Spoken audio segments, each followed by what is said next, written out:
thanked me and she was like, this is like a learning moment. Do we need that in this moment? Like, no. Right. And then she subbed me back in. There was a play where I kind of got a steal and like we're going in transition and Kelsey Mitchell just like takes off down the middle of the floor. And so there's like two people kind of by her. And I literally like go to grab the ball and then I like just dribble out. Indiana Fever fans took to social media with pitchforks out. The team had just dropped 4 games out of 5, and the frustration boiled over in ways you don't often see in women's basketball. One fan wrote, "The Suns are one of the worst teams in the league, but the mighty Stephanie White makes them look like the prime Lakers." Another declared, "I'm officially done with the Fever. Stephanie White is a horrible coach." And perhaps most telling, someone posted, "Stephanie White isn't the coach to lead this Fever to a championship." This was only 9 months after White had been hired with great fanfare to lead the franchise into what everyone hoped would be a new golden era. So what happened? How did a Coach of the Year winner go from savior to scapegoat in less than a year? And why do Fever fans keep bringing up Cheryl Miller's name every time the team loses? To understand the backlash, you need to know who Stephanie White is and why Indiana brought her back. White is basketball royalty in the state of Indiana. She played at Purdue, where she won a national championship in 1999 and became one of the most beloved players in program history. Wednesday that there were some things you liked, some things you didn't like about the Aerie, Caitlin, like double point starting lineup. Just with working with that the past couple days, is that something you're planning to continue today?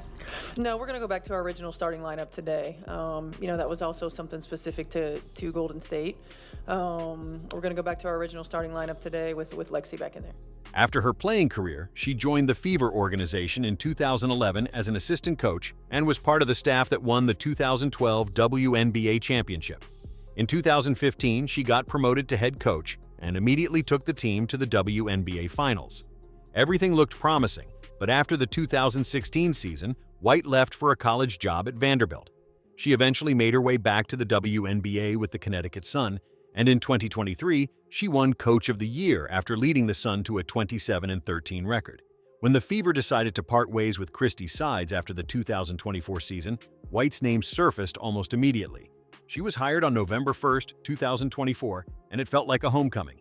Indiana native, Purdue legend, proven winner. On paper, it made perfect sense. But as Mike Tyson once said, everyone has a plan until they get punched in the mouth.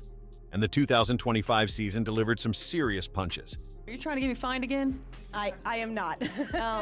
Yeah, I mean, there's a level of physicality that they're able to play with against her. I knew it as an opponent, and I see it as her coach. I'm not exactly sure why. The Fever finished the 2025 season with a 24-20 record. They won the Commissioner's Cup, which is no small accomplishment, and they made it to the semifinals before losing to the Las Vegas Aces in 5 games. For most franchises, that would be considered a successful season. But these aren't normal circumstances. The Fever have Caitlin Clark, the most-watched player in WNBA history, and expectations went through the roof after her spectacular rookie campaign in 2024. Here's where things get complicated. Clark played only 13 games during the 2025 season because of a groin injury. Think about that for a moment. Your franchise player, the woman who averaged more than 8 assists per game, the player who single-handedly changed attendance figures across the league, was unavailable for most of the year. White had to figure out how to win basketball games without the engine that makes the whole machine run. And for stretches, the team managed.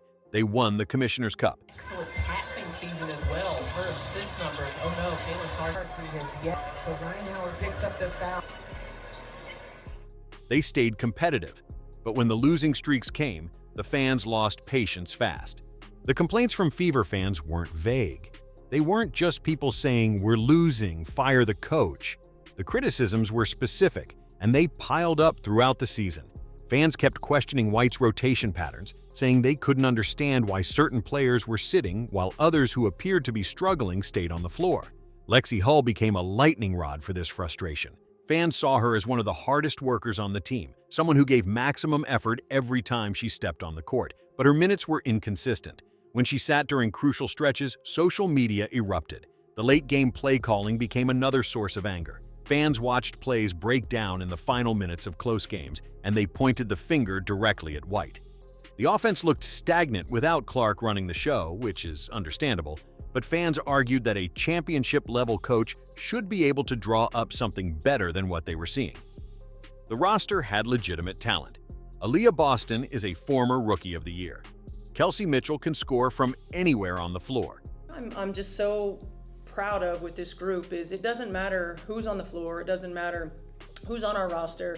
They give each other the freedom to be themselves. They empower one another. Natasha Howard brings veteran presence and skill. According to fans, the pieces were there, but they weren't being put together correctly. That losing streak in August became the breaking point. When a team drops 4 out of 5 games, the criticism gets loud, and White bore the brunt of it. Some fans started questioning whether she was truly committed to Indiana, or if she was just using the Fever as a stepping stone again, the way she had left for Vanderbilt after her first stint as head coach. Others wondered if she had the tactical flexibility to adapt when things weren't going well. The social media comments got harsh and quickly. But let's pump the brakes for a second and look at what White was actually dealing with. Coaching without your best player, especially a player like Clark who impacts every single possession, is nearly impossible. Yes, Boston, Mitchell, and Howard are talented players, but they're not Caitlin Clark. Nobody in the league is Clark doesn't just score, she makes everyone around her better with her passing and her ability to draw defensive attention. Well, okay, first rating, I think, there's always room to improve, but I was impressed, so I'd give it a 9. But we were just hanging out, and she was like, I did this the other day, randomly, and then she turned on the game. I was like, okay.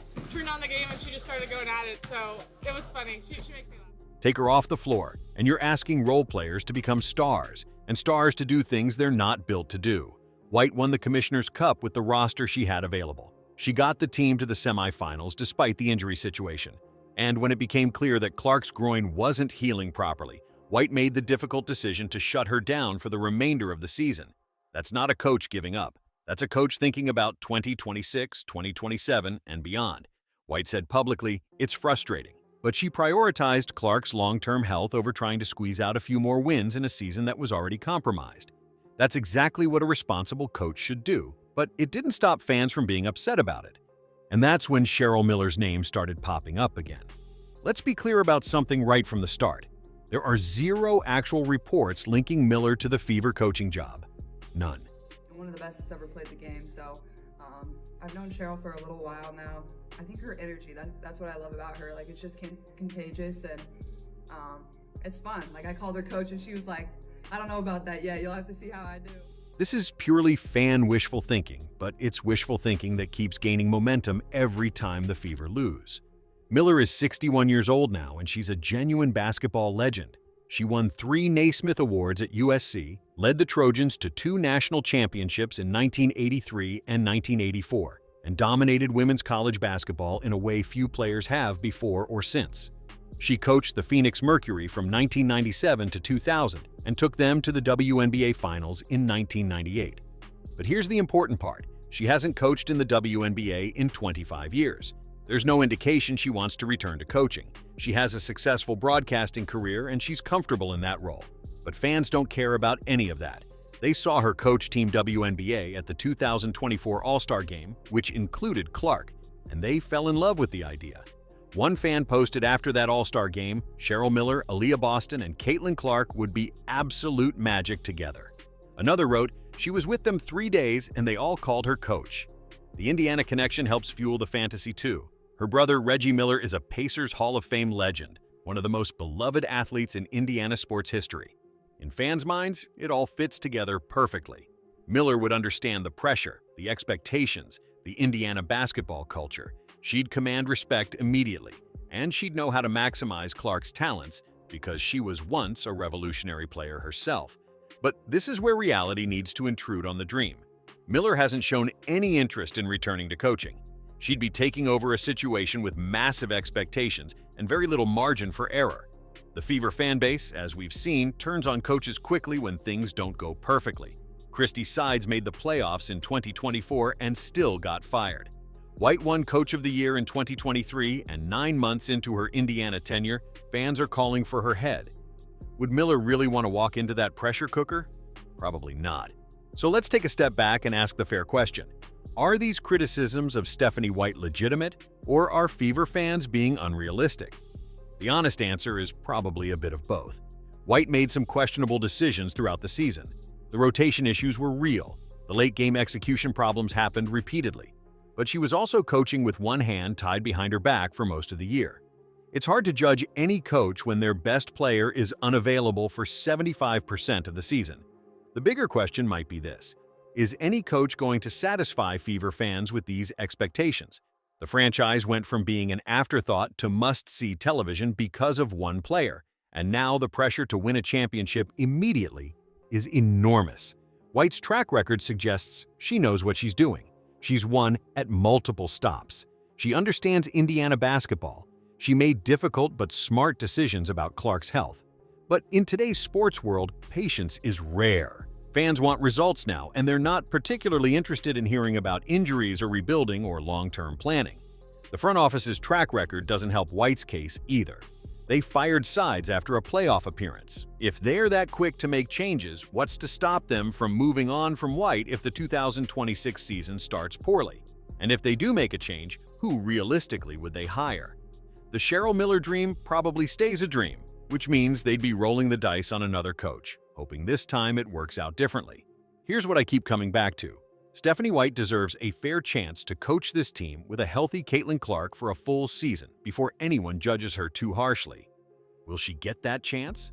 That depends on how patient the Fever organization is willing to be, and whether they can tune out the social media noise when the inevitable losing streaks happen. But I'm curious what you think. If you were running the Fever, would you stick with Stephanie White, or would you be looking for a change? And do you think Cheryl Miller would ever actually consider coaching in the WNBA again? Let me know in the comments below. And if you enjoyed this deep dive into the Fever coaching situation, hit that subscribe button so you don't miss our next video. Thanks for watching.